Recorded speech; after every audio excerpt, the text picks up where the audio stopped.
It's a sizzling almost 90 degrees in Illinois today. Trying to get our daily walk in. And the city was supposed to come by and talk to my husband yesterday and didn't come. So I'm not really sure what that means. If things are just kind of going to get swept under the rug, turn the other cheek until we're done with our house, or if we should be watching the mail to receive something more formal about dwelling in our camper within city limits. Since I've made this video and some posts on Facebook about it, I have realized that this is actually quite prevalent, that there are laws, regulations, whatever you want to call them, about staying, dwelling, living in a camper within city limits. Somebody on a city council of some sort said in one of the comments under my video that it is a safety issue, or can pose a safety issue, regarding how you are dumping your tanks and or the electrical, which I can understand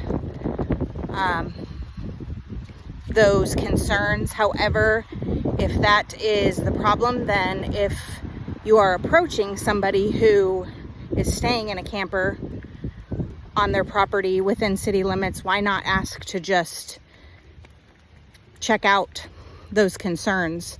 Check out the electrical, check out how you are dumping your tanks, and go on about your business. Maybe that's not realistic. However, it's hard for me to believe that these restrictions are about safety. To me, it's much more about control and money.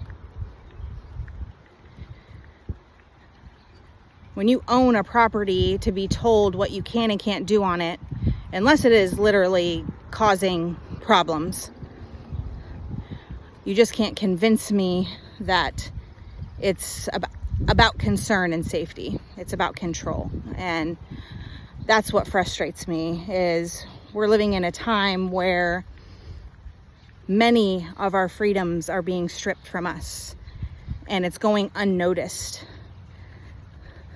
There were equally as many people just in shock about being approached about this, considering the circumstances. It's not like we want to be living in our camper right now. It's not our number one choice. We've come accustomed to it because we've been in it for a year, but we can't live in our house right now. So it was the most cost-effective option while we saved money to renovate our moldy home, which made us very sick. My husband, the worst of it, the worst of all of us, was literally bedridden this time last year. And we decided to prioritize our health over all things, because if we don't have our health, we have nothing. And I need my husband healthy. So that was the number one priority. And he wasn't well enough to put up a fight with that. So I kind of won in that area. We were able to move out, decided getting a camper was the most cost-effective choice, and worked on healing this past year. We've been saving money as much as possible, working opposite schedules. We've literally spent time together a handful of times since all of this has occurred, because we work opposite schedules. We have little kids, so if I'm not at work, he's at work, and vice versa. So we don't have to utilize daycare. We're minimizing our spending and maximizing the money we make being able to be put towards remediating and renovating and making this house safe and livable for somebody else. I wanted to empty the house and sell it as is, disclose the mold and get rid of it. But my husband was very adamant about not doing that. That likely had been done times before, only it wasn't disclosed to us. I can't say for sure that someone pulled one over on us. It's hard not to believe that, because we started experiencing issues immediately with the plumbing, and what we didn't know was mold, but mold. So these issues had started from the time we bought it. It wasn't a new thing. It wasn't something that happened really after we lived in it. It was going on the whole 5 years we lived there. But anyway, my husband is very adamant about making it a healthy place for somebody else to live.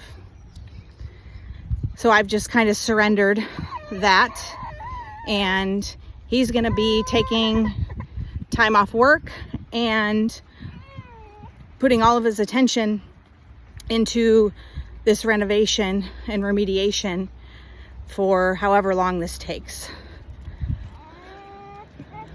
I'm not sure if we will be approached by the city again in the meantime, but until we get some kind of formal notification, we're going to stay where we're at. Because the paperwork we were given and the verbal warning, if that's what you want to call it, we were given, is very vague.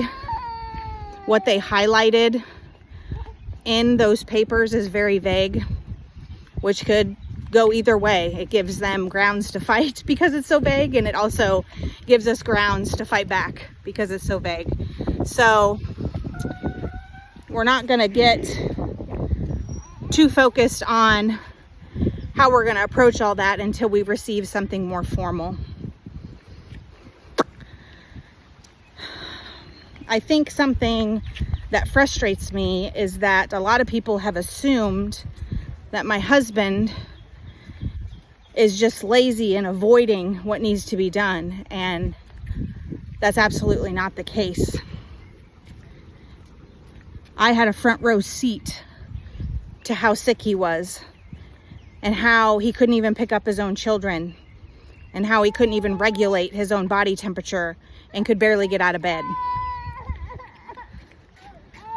So slowly watching my husband come back to life has been such a relief. But in the same token, I've seen the enemy attack him in so many ways.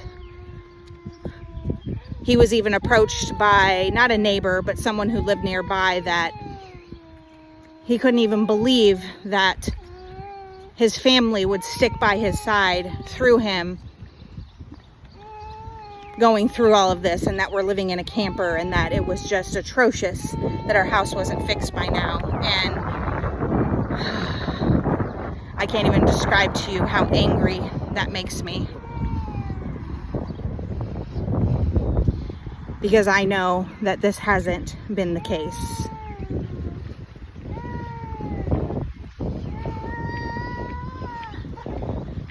So anyway,